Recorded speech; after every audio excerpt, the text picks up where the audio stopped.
Hi guys, நான் உங்கள் David. வாங்க நம்ம வீடியோக்குள்ளே போகலாம். நம்ம இந்த வீடியோவில் என்ன பார்க்க போகிறோம் அப்படின்னா, விவசாயிகள் தற்கொலை பண்ணுறதுக்கான காரணம் என்ன, விவசாயிகள் தற்கொலை எப்படி தடுக்கணும், அதை பற்றி தான் இந்த வீடியோவில் பார்க்க போகிறோம். நம்ம சேனல் நேம் ஃபேர்க்ரோ. இந்த ஃபேர்க்ரோ சேனலோட நோக்கம் என்ன அப்படின்னா, விவசாயிகளுக்கு உதவி பண்ணணும், விவசாயிகள் உற்பத்தி பண்ண பொருளை அவங்க கரெக்டான நியாயமான விலைகள் கிடைக்கணும். அந்த விவசாயி உற்பத்தி பண்ண பொருள் கரெக்டாக மக்கள் கையில் போய் சேரணும். இதுக்காக தான் நம்ம ஆரம்பிக்கப்பட்ட சேனல் ஃபேர்க்ரோ. இப்போ இந்த சேனலில் நம்ம பார்க்க போகிறது விவசாயிகள் தற்கொலைகள். இப்போது 1995 2014 வரை பார்த்திங்க அப்படின்னா கிட்டத்தட்ட 2,96,000 பேர் இறந்துருக்குறாங்க. அதுக்கப்புறம் 2014 2022 வரை கணக்கு போட்டிங்க அப்படின்னா ஒரு 60,000 70,000 வரை. ஆவரேஜாக ஒரு வருஷத்துக்கு 10,000 11,000 பேர் விவசாயிங்க தற்கொலை பண்ணிக்கிறாங்க. இது விவசாயிங்க மட்டும் கிடையாது, விவசாய குடும்பஸ்தரும் இருக்காங்க, விவசாயத்தில் கூலி வேலை பார்த்தவங்களும் இருக்காங்க. ஃப்ரெண்ட்ஸ், நம்ம இப்போ ஒரு விவசாயியை கையில் எடுத்துக்கிட்டோன்னா அதில் விவசாயி அப்படின்னா விவசாயி மட்டும் இருக்க மாட்டார். அவரோட சுற்றி ஒரு குடும்பம் இருக்கும், குழந்தைங்க இருப்பாங்க, மனைவி இருப்பாங்க, அம்மா அப்பா இருப்பாங்க. இப்போ அந்த விவசாயத்தை நம்பி தான் அந்த குடும்பம் இருக்குது அப்படின்னா அந்த விவசாயி தற்கொலை பண்ணும்போது அந்த குடும்பமும் தற்கொலை பண்ண வேண்டியிருக்கு. அப்போ இதுக்கெல்லாம் காரணம் யார்? ஏன் விவசாயிங்க தற்கொலை பண்ணுறாங்க?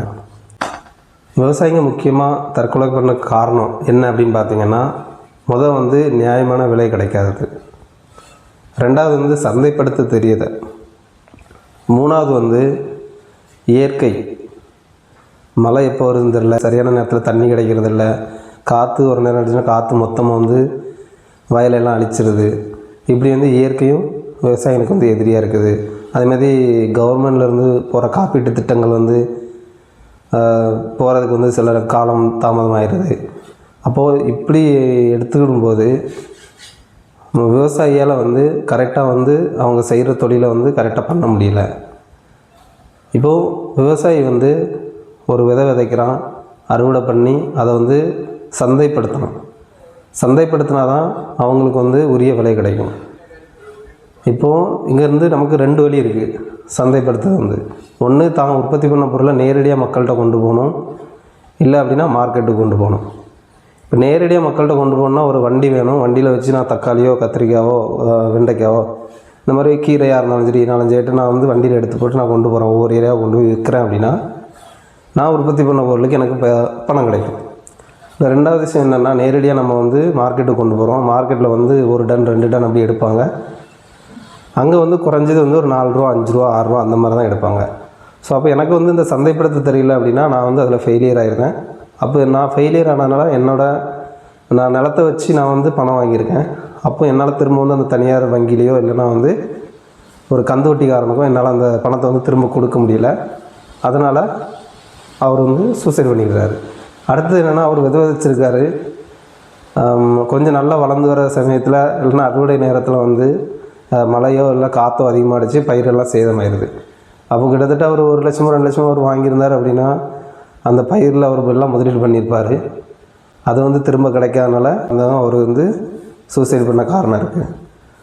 இப்போ இதிலேருந்து விவசாயிகள் காப்பாற்றணும், விவசாயிங்க சூசைட் பண்ணக்கூடாது, விவசாயி தற்கொலை பண்ணாமல் காப்பாற்றணும். ஒரு வருஷத்துக்கு 10,000 14,000 பேர் வேறு தற்கொலை பண்ணியிருந்தாங்க. இதில் முக்கியமாக ஒரு 5 மாவட்டம் இருக்குது.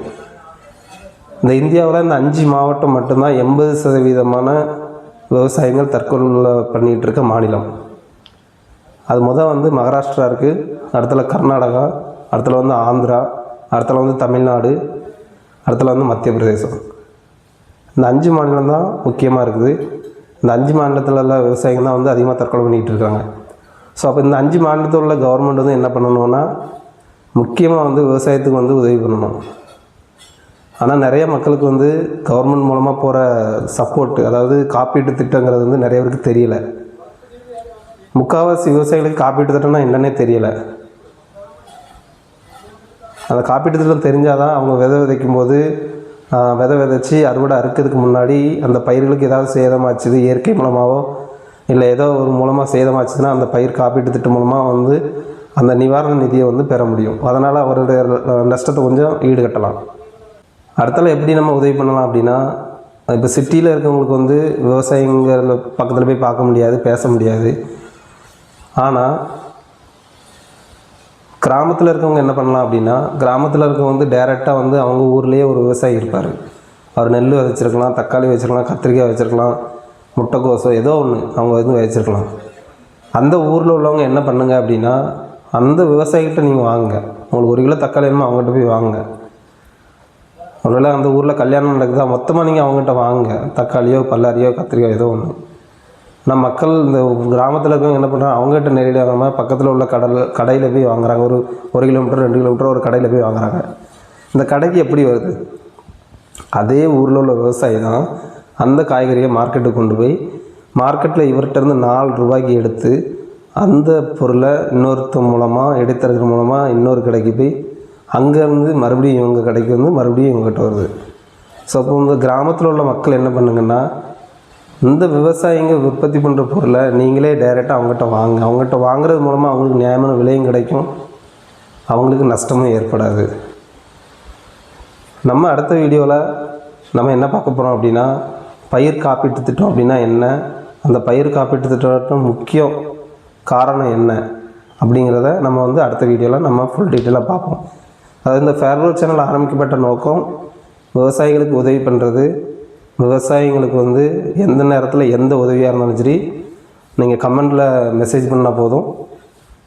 எந்த மாதிரி உங்களுக்கு சப்போர்ட் வேணும், பயிர் காப்பீட்டத்தை பற்றி தெரியணுமா, இல்லை அப்படின்னா உங்களுக்கு வந்து ஏதாவது லோன் அவசியம் வேணுமா கவர்மெண்ட் பேங்க் மூலமாக, இல்லை அப்படின்னா உங்களுக்கு வந்து வேறு எந்த சப்போர்ட்னாலும் சரி நீங்கள் வந்து டைரெக்டாக வந்து இந்த வீடியோவில் இந்த கமெண்டில் வந்து நீங்கள் மெசேஜ் பண்ணுங்கள். இல்லைனா என்னோடய மெயில் ஐடி உண்டு, அந்த மெயில் ஐடியில் நீங்கள் மென்ஷன் பண்ணலாம்.